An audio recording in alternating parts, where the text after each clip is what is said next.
Hey, hey, hey. Hi. Hey, cool. Can you hear me good? Everything sound okay, cool, cool. I'm Well, just gonna put my headphones in real quick okay, cool. so I can hear you and you don't hear any background noise as well. But hey. Hey, nice to thank you. And I appreciate all, your support and being a part of this. I know you're booked and busy, so thank you for the time and, helping me out, okay? I definitely appreciate it. Of course. I'm happy to be here. Cool, cool, cool. Well, thank you guys for joining my live. We have here Antoinette. And do you want to introduce yourself before I read your bio, stating where you're from and who you are and what you do, things like that? Sure. Hey everyone. Hey. I hope some more folks can get in here, but we're gonna get it cracking anyway. So my name is Antoinette. Antoinette Jones Knowles. I am an advocate based in Atlanta, Georgia. I'm originally from New York, from the Bronx. And I've been doing advocacy for almost 10 years now. I got in this game in 2017. Okay, that's what's up. That's what's up. Thank you for your contributions, okay? We appreciate you. And with Thank that you. being said, I'm going to read Antoinette's bio. And then definitely, again, as we discuss, add anything, feel free. What you got going on now? Because I know this is last year, so you might be doing newer projects and things to let the people know. With that being said, Antoinette Jones is a seasoned advocate who embarked on her advocacy journey in her early 20s, initially as a peer specialist facilitating access to preventative care and treatment for individuals living with HIV and at risk for HIV. As a dandelion woman living with HIV, she brings a unique perspective, having navigated this experience since birth. Currently serving as a co-founder and co-executive director of Dandelion Incorporated, period, also known as the Dandelion Movement. Antoinette leads a nonprofit organization that prioritizes the needs of individuals born with HIV through mentorship, healing initiatives, and peer to peer connections. Antoinette's dedication extends to the upliftment of Black and Indigenous women's reproductive wellness, human rights, and social dignity, empathize, epitomized by her brand Sunday, symbolizing self-driven and independently empowered. In her role as the national field organizer at the Positive Women's Network, she facilitates local and federal organizing skills to chapters across 4 states, focusing on policy and legislation improvements for both transgender and cisgender women living with HIV. Collaborating with organizations and providers, Antoinette thrives to enhance clinical and social services for women. Her commitment to youth rights is reflected in her position on the board of directors of Advocates for Youth, a national organization at the forefront for advocating for young people's rights. Antoinette's impactful advocacy has played a significant role in her advancing advancing federal guidelines related to breast and chest feeding for individuals living with HIV. Leveraging her artivist mindset, voice, and influence, she skillfully bridges unique intersections among the creators of our time and contributions to the advancement of Black health. Okay, period. Now, Yes, thank you, thank you. yes, and anything you want to add to that? Anything you got going on? Any new projects you're working on as, director, co-founder? Same old, but I do want to give a shout out to us because this is what happens when what is it, like when events leave the group chat. Yeah, And shout out to Advocates for Youth because that's how we met on National Youth HIV/AIDS Awareness Day. We were doing a panel together, yes. and here we are now. So I'm really excited for this collaboration, and I hope for more in the future. Thank you. And I appreciate that and I appreciate you being here. And shout out to Advocates for You, as always. Anytime and anywhere I can, I make sure to highlight them as much as you do as well. Clearly. With that being said, the first question I have for you is with everything that's happening in this country, the world, can you give us your point of view or describe what you have seen in, your city, your state, and things like that, and how it's impacted you? Yeah, so with everything that is going on, and it's a lot, um, I personally have been um having a mixture of emotions. I talked about this previously because the only way that I can describe the emotions that I'm feeling is that feelings wheel that an organization named Beam recreated to become like this black feelings wheel. The regular feelings wheel I can't relate to, but the one that Beam created that says I'm hot personally describes how I'm feeling. I'm pissed off. I'm angry. I am livid, tight. Like those are how I'm feeling, but it does not always translate to people outside of our community as Black folks. Hmm. Um, and I feel like as a Black community, we have every right to be feeling a mixture of emotions because of the ways that we have burnt ourselves out and continue to burn ourselves out in order to fight for justice for all of our people, for all people, not just Black people. And Hmm. this is constant since the civil rights era, um, and the Black Lives Matter protests and beyond, and what's happening current day. So just based on the amount of hardship and work that we had to put in, whether it was education, it was getting people out to vote. It was beating our feet on the concrete, making sure folks had could get to the polls, and to have such a major disappointment that we experienced January 15th was really like heart shattering. And for me, as somebody who's a spiritualist, I was in the slumps. Like many people that I know, was felt very discouraged, felt very much so like this is not real life. Um, and I didn't want to do it anymore. Like, and I didn't want to fight anymore. I didn't want to go this hard in the paint anymore. I didn't want to. I was really questioning what's the point? What's the point in mobilizing community in this way just for the turnout to be what it was? Um, and what's frustrating as an emotion from that feeling wheel is as Black people, we did our due diligence to make sure folks know, like, or knew what was in 2025. A Hmm. lot of the work that I do at PWN is political advocacy and political education. Um, and we Quick can't, pause. Quick pause for you. Just can you break out what? Even though I probably read about it, can you break out what people do in there so everyone can get into it? yeah, so PWN is my 9 to 5. It's my day job that I love dearly, but it stands for Positive Women's Network. And it's an organization that's been in existence for the past 15 years, and has specifically been doing work, political advocacy, and mobilization work um, for women who are cisgender and transgender living with HIV.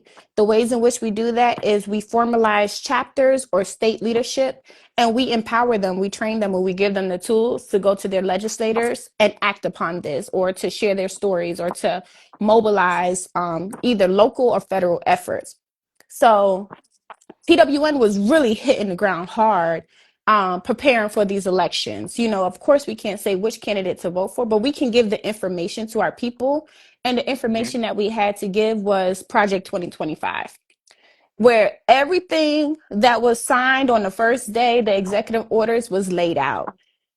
It Hmm. was denied, of course, but it was laid out, and we made sure to educate our people.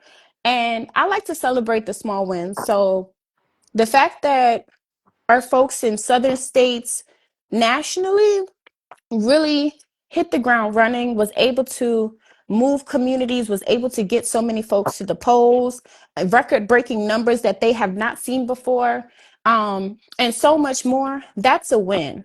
But the disappointment did come based on how the elections turned out. And here we are now where Black folks are like, we're tired. We're tired. We don't want to do it no more. We're tired of being at the forefront, at the face, and then we get disrespected. But also we know that the fight still needs to be had. Like that was just the battle, and now we have to fight the war.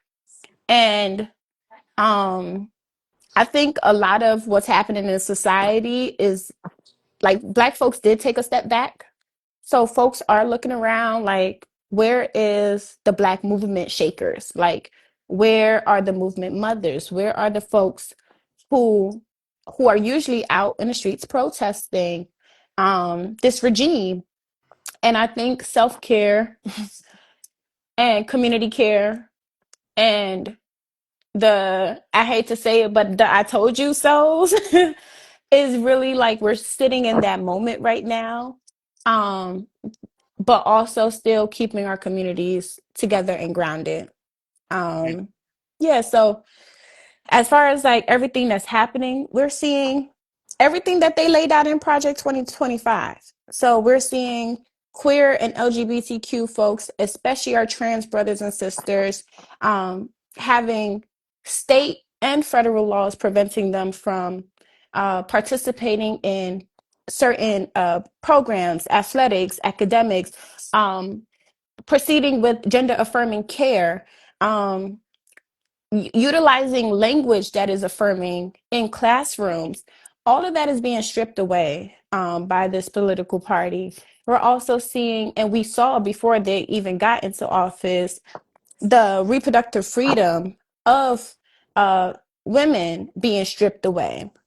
And we saw that with the overturn of Roe v. Wade. Um, the protections of our body autonomy, or the autonomy belonging to the person, being stripped away, the closures of multiple Planned Parenthoods, the closures of multiple abortion clinics being shut down due to loss of funding, due to federal and local laws being implemented that restrict abortions after 6 weeks, like so much that has transpired. And even now, where we are getting into ICE and the deportation of not only our Latinx community, because that is the issue. People are thinking that the immigration issues is happening only to Latinx communities, our Spanish speaking brothers and sisters. But it's not. It's not. It's happening to all people who identifies who are immigrants, who are literally people who are waiting for paperwork, you know, um, and they are using this narrative to pit our communities against each other, to make Black folks believe that other Black folks are not being deported, and it's only happening to Latinx folks, when that is not true. It's all of our fight. So right now we are protesting in multiple ways, which is for the benefit and the best of the communities. Mhm. um, we know that Black and brown folks are first to be targeted. So my personal thing is, it is dangerous for Black folks who look like me to go outside during this time to protest, especially Black folks who are not strong in physicality. It's harmful, because when if they are emboldening and empowering law enforcement, and even now giving them the necessary funds that they need to further their push, then that puts more Black and brown folks in harm's way. The Black and brown folks will be their first target. So it's unsafe for us to be out there. Um, and yeah, so I'm kind of like battling that during the major protest on May 14th, I believe it was. Or was it May or June? I can't remember.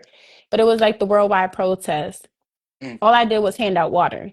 That's all I could do, because I have a child. I can't go out there the way that I did in 2020 for the Black Lives Matter protests. You know, it's not safe for us. So I'll be complete, because I know I was just rambling. Oh, you're good. You're good.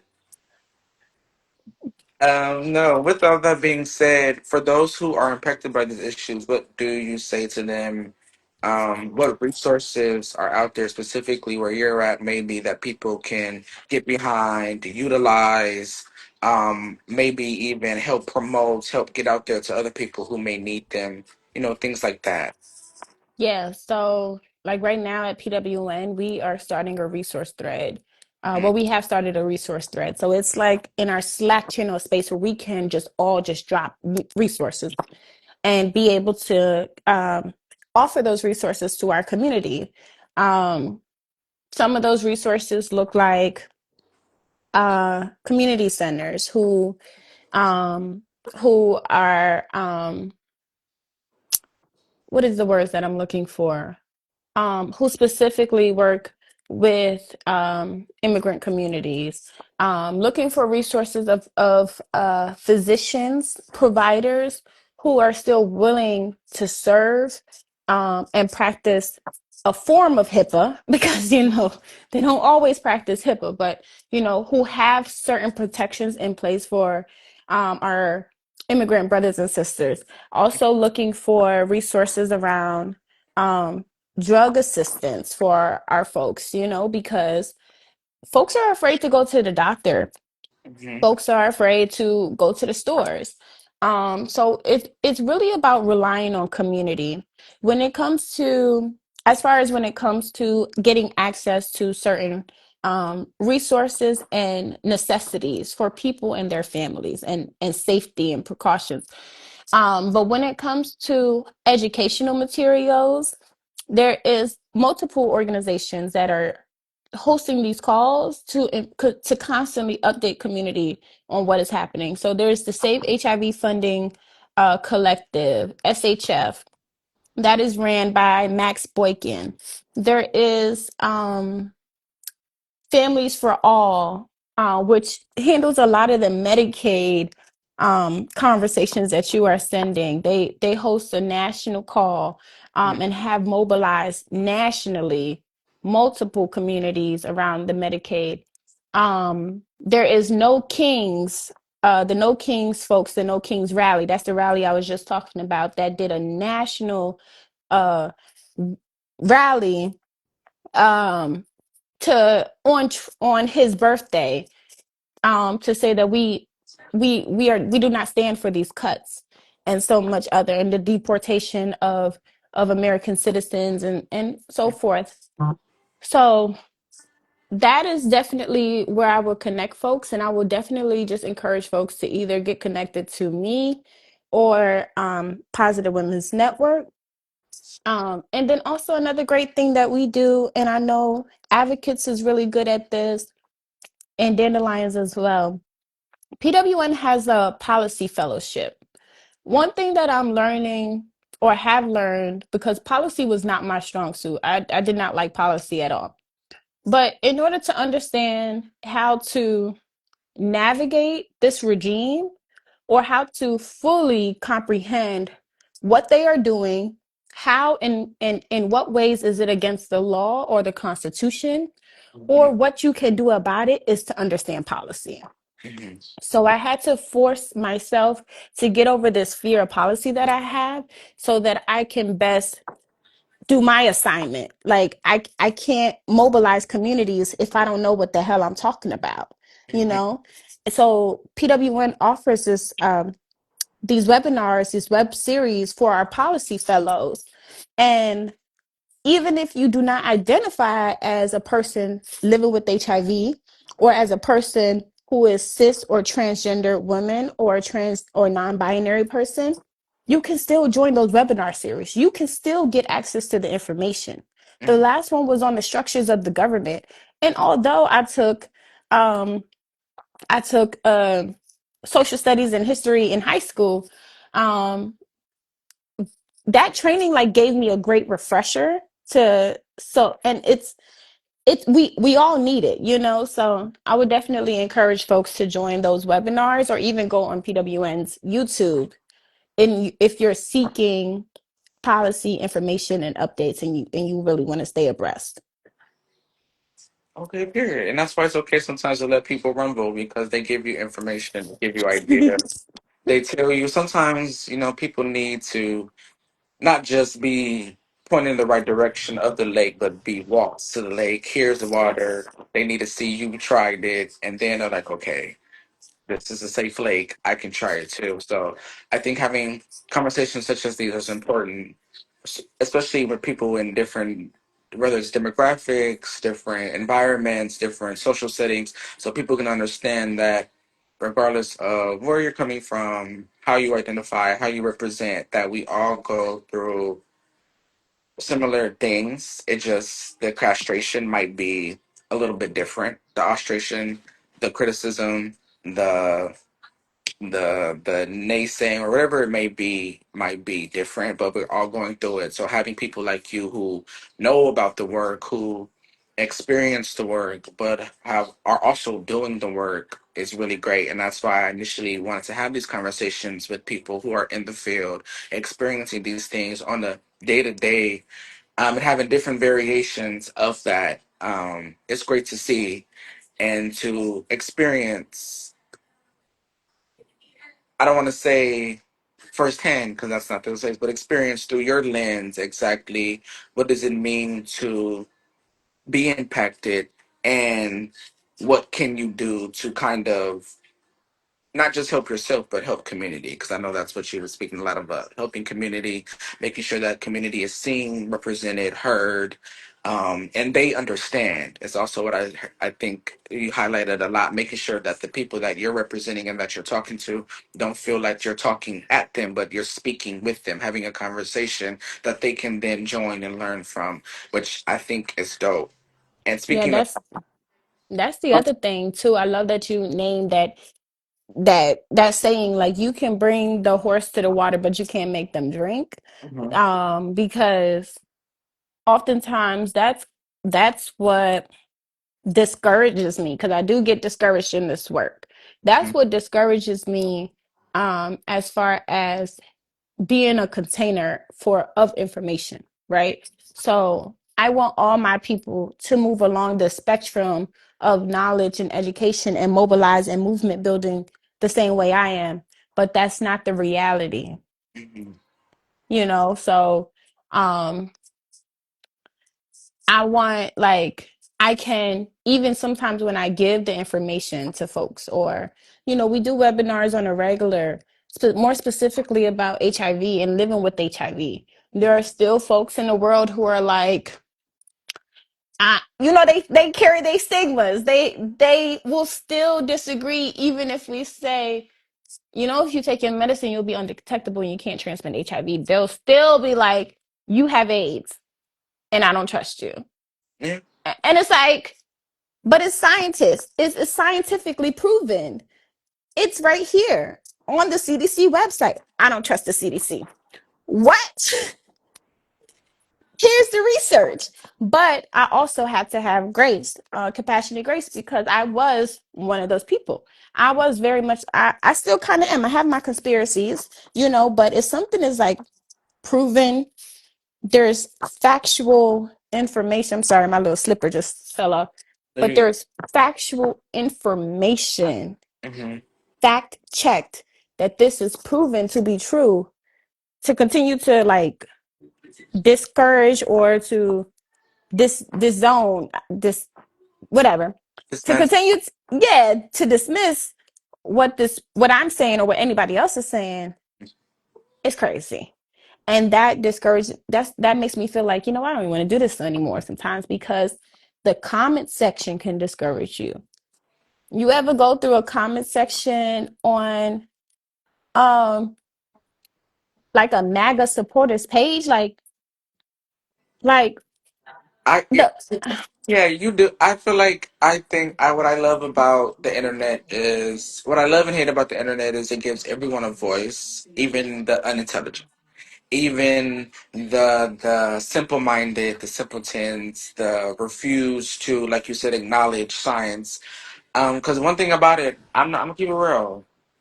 I don't fully trust everything, but if I see a multitude of and things saying it, whether it be the public, whether it has to be a combination of everything. It has to be community, yes, science, and this entity and spirit. Everything has to align because when one thing one piece is missing. If the signs didn't back up community, community would show that people would still be Yes. dying from this disease.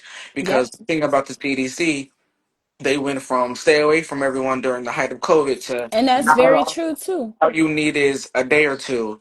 And it's like, no, you still, you still have to follow the protocols and things of that, but it's about how you're following those protocols. It's about how you're telling it to the people as well. Because if it went from we're dying every day, stay away from me, now we can go back to work, there's nothing wrong. Explain to me what happened in between that Very because you true. lost me.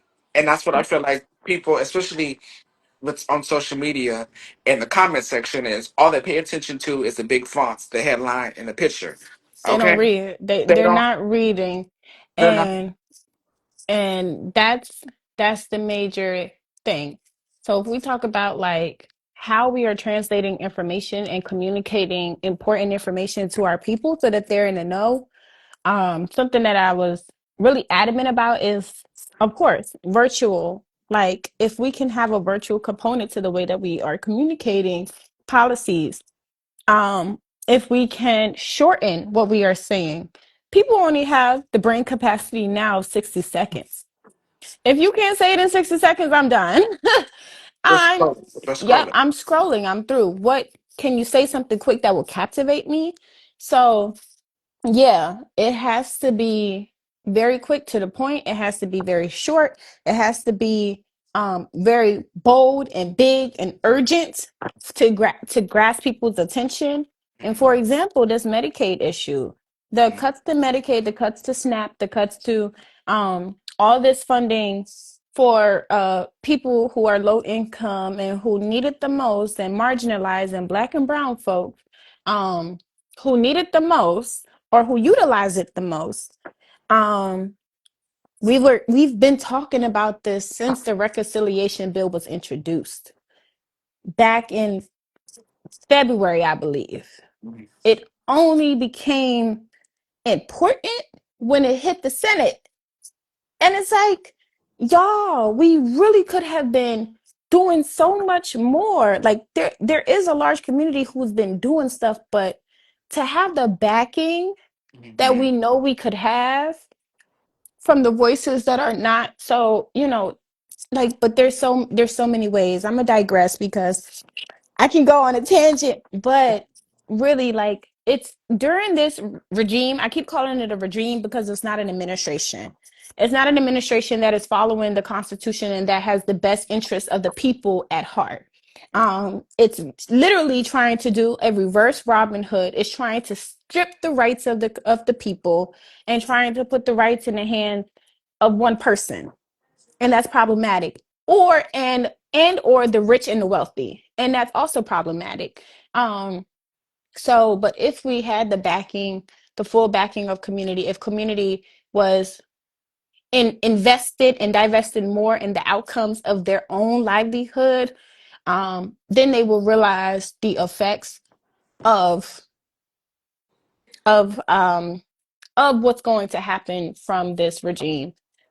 So Yeah, I'm no, trust me. I say it all the time. If us as a community had the same way we was locked in and excited for this Drake and this Kendrick beef, is the same way we should have been locked in for this election and not trying to yes, pit one another against each other, black women versus black men, the gays versus the straights, the Republicans, yes, the Democrat.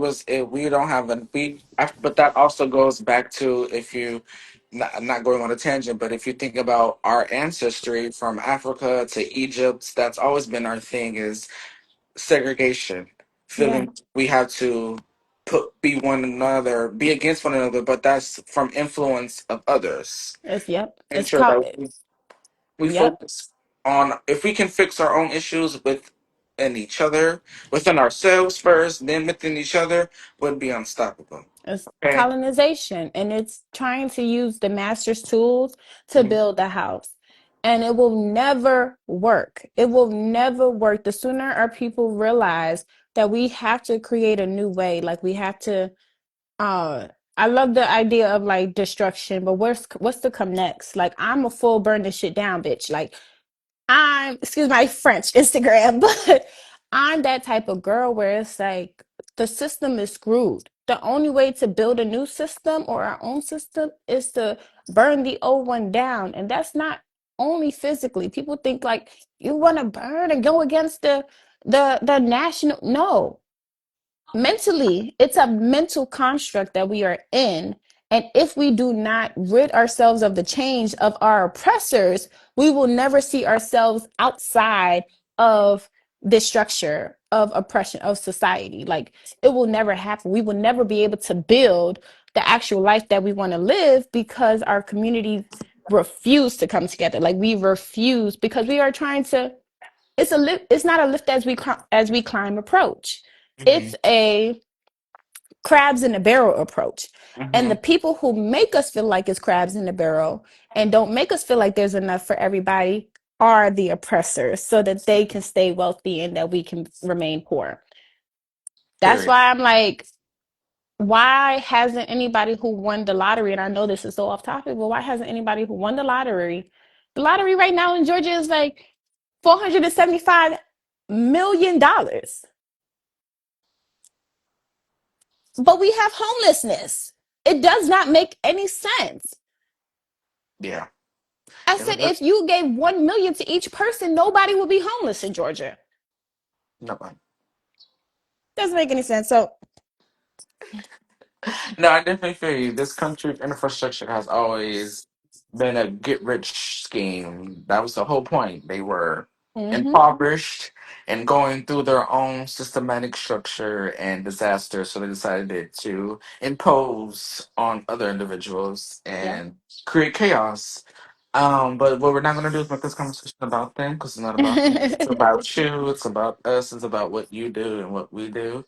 So, with that being said, are there any organizations that you want to highlight who, whether it's where you work and what they're doing, or just the fact of this is an organization, these organizations that helped you get to where you're at now? I know we mentioned Advocates for You, shout out to them. Just things like Mm-hmm. that. What organizations you feel help the people, helped you, and that you want to continue to make sure are recognized? Yeah. So I always mention Advocates for Youth because I got involved with Advocates for Youth when I was 24. I think I was like 23 or 24, right? When I got in. Same. And I was like, wait, y'all kicking me out already? I but I also recognize like if more young people knew about Advocates for Youth, Hmm. oh my gosh, how transformative that would be. Because I lived in Virginia when I was 13, 14. If I was involved with Advocates for Youth, I would be so much further, not as far as like employment wise, but like knowledge wise. A lot of what I learned about criminalization, policies, um, advocacy, reproductive health and wellness, social justice, I learned as a adult, like as a 25, 26 year old. Like what? If Hmm. I would have had those tools at 14, y'all couldn't play with me. Like y'all couldn't play with me. I probably would have came out sooner about my diagnosis as Hmm. somebody who's been living with HIV since birth. I probably would have been embodied and emboldened to come out sooner, Hmm. unapologetically, going school to school, doing education, like Hmm. actually pushing the narrative for comprehensive sexual education, um, because I did not get that advantage. And yeah, I would just have the tools that I needed to navigate high school as a Hmm. person living with HIV and dealing with internal and external stigma. I would have had a community. And community, honestly, is transformative in the ways that once I found community, I found myself. Hmm. Before finding community, I was very isolated. I was very alone. I was suicidal. I was depressed. I was going through it. I was going through it. And I navigated HIV by myself until I moved to Georgia, in which, of course, Georgia being what it is and having one of the highest rates of HIV, I knew already that by moving to Georgia, I was going to meet one person living with HIV, and I ended up meeting one of my closest friends, my sister, who helped me. We co-founded Dandelions together. Okay. So yeah, so that was like purpose. I was in God's time. You know, I was supposed to do that. But if I would have found advocates for youth, and that's why all my little cousins and little TTs apply for advocates for youth. Yeah. Get in there, go travel, go get these opportunities, go learn, go Mhm. educate yourself, empower yourself. So that's one thing. Yet alone the fact that I literally fool with them, like not for nothing, not just some fake kiki shit, but like the people over there at Advocates for Youth really be like they're down, you know, they are really youth centered. Not like I'm a 39-year-old staff and I'm gonna tell you what to do as a youth. No, you tell me what you want to do. So if you are a young person and you want to be heard in some way, head over to Advocates for Youth, y'all. I'm telling you, it's really impactful. And then, like I said, I met my first dandelion when I moved to Georgia. Shout Mhm. out to my bestie, Dorinthia Williams, also my co-founder, and my confidant, everything. That's my homegirl, Mhm. as well as my business partner. Um, and we started Dandelions alongside another dandelion named Tiffany Movero. God rest her soul. She passed away in 2022. We started Dandelions with her because we noticed one, when me and Dorinthia met in 2017, we could not find another dandelion. Like we were the only people that we met each other, and then we were like, yo, where's everybody else? Like we're so excited to meet each other. Where's there gotta be more of us. And I worked at a clinic, and at that clinic, they put me in charge of doing the support groups, in which I would have to call all these young people, a majority of them born with HIV. The other half was diagnosed in their teen years. And they're all under 18 because they're still in pediatrics. So I'm calling the 15 to 18-year-olds, well, the 24-year-olds, and I'm like, hey, don't you want to come to this support group? Don't you want to come to this support group? They say, hell no. We don't want to come up to that hospital with that big AIDS on it. Like, and that's when I knew, like, oh, stigma is still prevalent. Stigma is still the number one killer, in my opinion, of our community. I call it isolation suicide.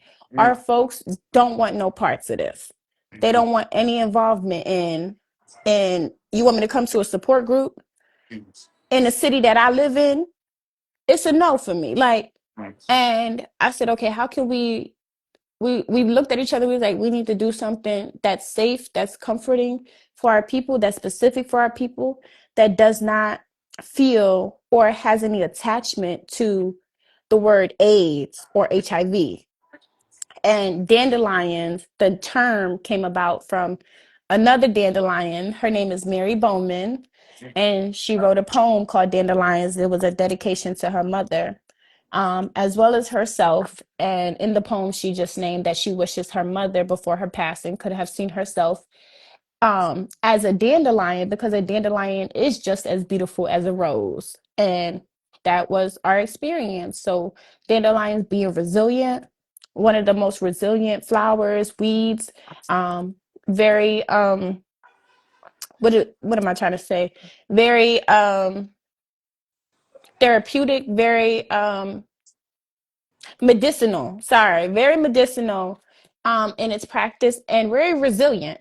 So you know, when you mow down dandelions, they just come right back up, and that's who our community is. So we are inclusive of not just the folks who were born with HIV, but also those who was diagnosed in early adolescence, Mhm. because we needed our space. We needed something that where we can talk about our issues of living with HIV for so long, and Mhm. the effects of it. So we created that. It's broadened, it's expanded so much. Um, Well, please tell us what all you do now. What does the Dandelion Incorporated do? So we have right now we have a writing workshop, Mhm. which is a writing workshop specific for cis and trans Black women not living with HIV and living with. So it's a blended space, but it's specific. We did the writing workshop because art therapy, artivism is a part of the dandelion work. Our visionary Mary Bowman was a poet. She used poetry to express herself and to also talk about HIV Mhm. and pleasure and all types of things. Mhm. And that's really an attachment to our work. Like it's an avenue, it's a road that we want to stay on. We want to empower folks to use their voices in a very unique way. So a lot of our folks within Dandelions, writers, actors, um, are guitarists, rappers, um, myself, like I'm an artist, I'm a sewer, so there's so many qualities that our community have, and we want to uplift those and what that looks like for them. One of the ways was through writing. And Mhm. writing is a form of therapy. So we have the writing workshop. We also have, through our partnership with, her name is Kim Kennedy. She's our communications director, and she has a podcast. So she interviews people on the podcast similar to this on Instagram Live, Mhm. who are impacted, affected by HIV in some way, but also like just integrating healing and sex and pleasure and all types of stuff into the conversation. Mhm. The focus isn't always HIV, like I said, but it's like having those conversations. So shout outs to Kim with that. um, what else do we do? We do a lot of leadership development and building. Mhm. So we are moving people into positions where they have a seat at the table, where they are speaking on webinars, where folks get to hear the other experiences of our community. So something that's not highlighted enough is the cisgender men within our community. Folks don't often get to hear from them, so we try to connect them to spaces and put them at the forefront of the conversation, uplift them in that way, change conversations to focus on them as well, or shift conversations to focus on them as well. Mhm. So really like community building. And then of course, uh, we do a lot of political education. Mhm. Um, and we have, and involved in our political education, because we are, dandelions is a new term, and the term lifetime survivors is a new term. Some of the things that we are doing during this time is like getting like concrete materials like this, Okay. which is like a partnership that we had with the O'Neill Institute. Mhm. And the O'Neill Institute is through the Center for, through Georgetown Law, which has a Center for HIV and Infectious Disease and Policy. Mhm. So having a policy brief, doing like this form of policy work, allows like for documented resources about our community. So that's something else that we do. We partner with institutions like PACHA, NIH, CDC, O'Neill, in order to get documented um, information about our communities, and be involved in the documentation process. Because one thing that we noticed was when researching lifetime survivors in dandelions, you do not get a lot of information on those who were 15 to 40. Mhm. Um, Even like 18 to 40, because once they enter adulthood, once persons enter adulthood, they group us in with the rest of the adults who are aging with HIV, Mhm. which ultimately messes up the data that our communities need, because HIV is and has impacted us differently than what it is impacting those who acquired it through alternative routes. So that's something that we are really, really heavy and passionate about, because there's going to be a next generation of dandelions who will one day be 40, 30, 20, if not already. It may be slim, it may be less than what there is now. And at that time, we should be in our 60s, you know? So, how do I know my life expectancy when I become 60? How do I know what Cabenuva is doing to me? How do I know what it has done to my peers? Mhm. Tivicay, Biktarvy, all the drugs I've been on in my past. How would I know? Hmm. Unless they actually have that research. And that's what we're asking for and demanding is specific research from the time of zero to the Hmm. time I am now. So Okay. yeah, That's what's up. Okay, well, we love that. Shout out to Deadlines and all y'all doing up there.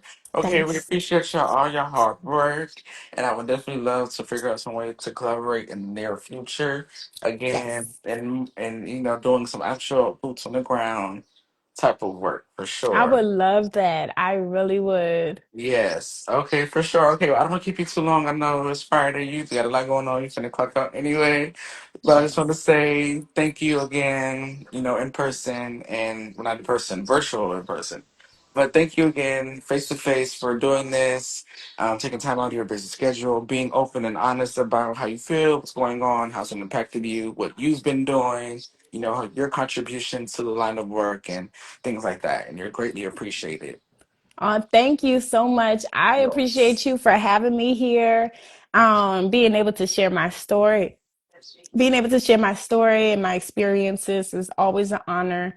Mhm. Um, in whichever way I can support. I don't know why I got the hiccups now, but in whichever way I can support and really like just be that reach out whenever. I'm always here, is what I'm trying to say. Okay, And I I would love appreciate to it. collaborate some more in the future. I would love that. Yes, definitely, definitely. Okay, well, I'm gonna let you go, and you have a great rest of your day. Okay, Awesome. Thank you. Bye. bye. Thank you, and thank you everyone who's going to watch and will watch.